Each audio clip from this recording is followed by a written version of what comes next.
আশা করি সবারই পড়াশোনা ভালো চলছে। তো দেখো আজকে হচ্ছে যে ভিডিও টপিকটা আলোচনা করছি, এটা ক্লাস 10-এর ম্যাথমেটিক্স যে আছে, ঠিক আছে, কোর্সে দেখি 4-এর। তো এই চ্যাপ্টারে যেগুলো ফর্মুলা আছে আমি ফর্মুলার জন্য আলাদা করে মানে ভিডিওতে বুঝিয়ে দিব, ঠিক আছে। তো এই ভিডিওতে আমি সে অঙ্ক কীভাবে করতে হচ্ছে সেইগুলো জিনিস নিয়ে আলোচনা করছি। তো দেখো বলেছে যে একটি ঘনকের একটি তলের ক্ষেত্রফল দেওয়া আছে 64 বর্গমিটার, তাহলে ঘনকটার আয়তন কত হবে? তো ভালো কথা, আগে ঘনকের ছবিটা আঁকায় বোঝাই দিচ্ছে, ঠিক আছে। ঘনকের ছবিটা হবে চারটা, মানে সব দৈর্ঘ্য প্রস্থ উচ্চতা সমান হয়, ঠিক আছে। ঘনকের একটি তলের ক্ষেত্রফল এখানে কিন্তু বলা আছে, একটি তলের ক্ষেত্রফল মানে কি, একটা বর্গক্ষেত্রেরই সমান, ঠিক আছে। তো আমরা ধরে নিচ্ছি, ধরি ঘনকটির অঙ্ক করতে করতে আমরা বুঝে যাবো, ঠিক আছে। ধরি ঘনকটির বাহুর দৈর্ঘ্য এ ধরলাম, ঠিক আছে। এ যেহেতু এখানে বর্গমিটার আছে আমরা হচ্ছে মিটার ধরবো, তার মানে হচ্ছে ঘনকটার বাহুর দৈর্ঘ্য হয়ে গেল এ মিটার। সুতরাং একটি তলের ক্ষেত্রফল, একটি তলের ক্ষেত্রফল, ঠিক আছে, যেহেতু একটা তল হচ্ছে আমার বর্গক্ষেত্রেরই সমান, তাই একটা তলের ক্ষেত্রফল হয়ে যাবে এ ইন্টু এ, মানে বাহুর স্কোয়ার, মানে হচ্ছে এ স্কোয়ার বর্গ মিটার। আশা করি বুঝতে পেরেছো, ঠিক আছে। কারণ ঘনকটা যে তলগুলো আছে, ঘনকটার তল কয়টা, একটা নিচে একটা উপরে, দুটা তিনটা চারটা, এই সাইডে একটা ওই পাশে একটা, ছটা, ঠিক আছে। আর ঘনকটার উদাহরণ হচ্ছে লুডোর ছক্কা, ঠিক আছে।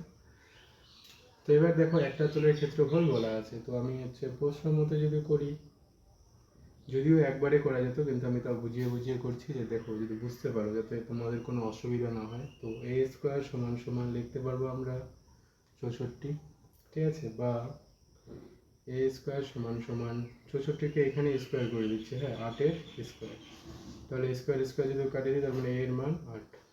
বা এটা এইভাবে না করে এইভাবে করা যেতে পারে, বা এ সমান সমান √64, প্লাস মাইনাস দেওয়া যাবে না কারণ ঘনকের বাহুর দৈর্ঘ্য হচ্ছে মাইনাসে হয় না, ঠিক আছে।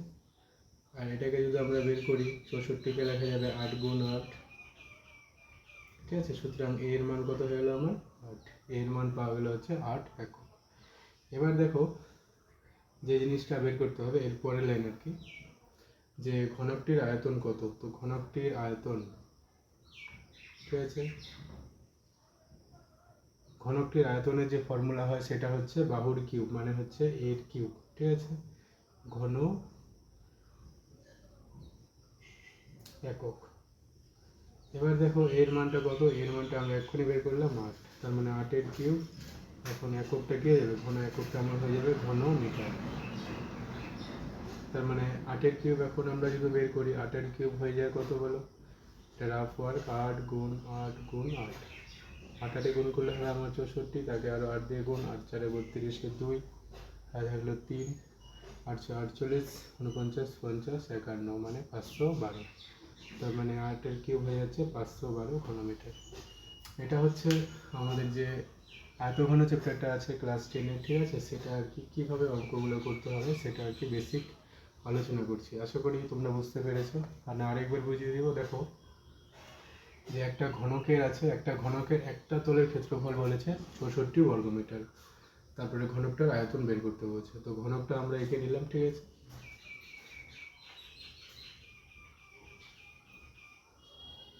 তারপরে দেখো যদি আরো বলি, যে এখানে ঘনকটা আঁকালাম, তারপরে হচ্ছে এটা হচ্ছে ঘনকটার বাহুর দৈর্ঘ্যটা বলো, ধরে নিলাম যে এ মিটার দেওয়া আছে। আবার ঘনকের একটা তলের ক্ষেত্রফল, ঘনকের একটা তল হবে বর্গ, মানে বর্গক্ষেত্রের যে বর্গক্ষেত্রেরই সেম সেম, যেটা আমরা 2D ডাইমেনশনে বলি, ঠিক আছে। এটা হচ্ছে 2D ডাইমেনশন, এটা হচ্ছে 3D ডাইমেনশন, এগুলো ক্লাস 11-এ তোমরা শিখবে।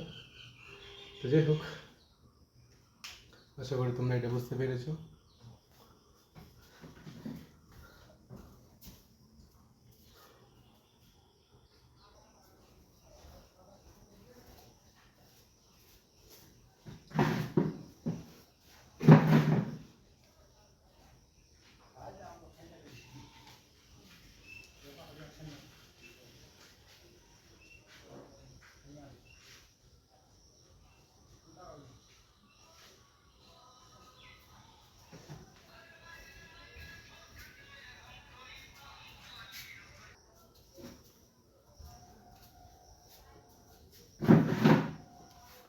তো দেখো এটা হচ্ছে 3 নম্বর অঙ্কটা, আমি আগে হচ্ছে 4 নম্বর অঙ্কটা করে দিলাম।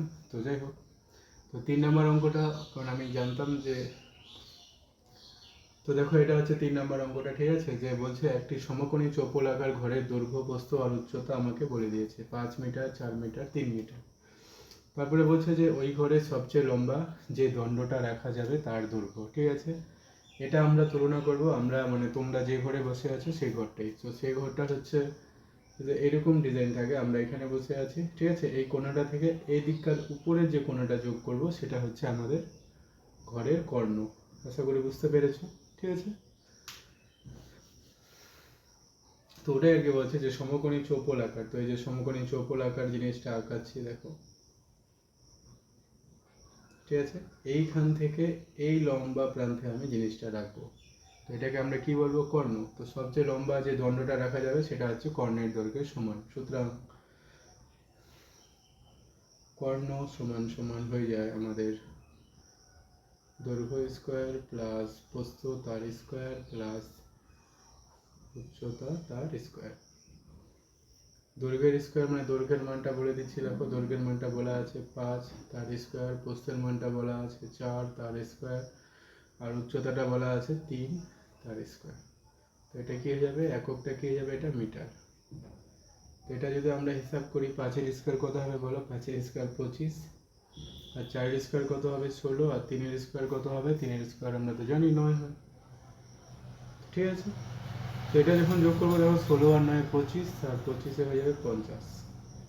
তো 50 থেকে কত বেরোবে, 50 থেকে বের করার জন্য তোমরা এগুলো ছোটোবেলায় শিখেছো, 5 10 50, 5 দিয়ে 5 দুগুণে 10।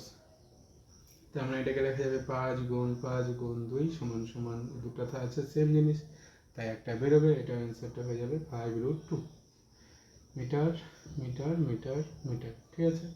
তো আমাদের যে সব থেকে বড় লম্বা দণ্ডটা রাখতে পারবো সেটার দৈর্ঘ্যটা হচ্ছে এটা, ঠিক আছে।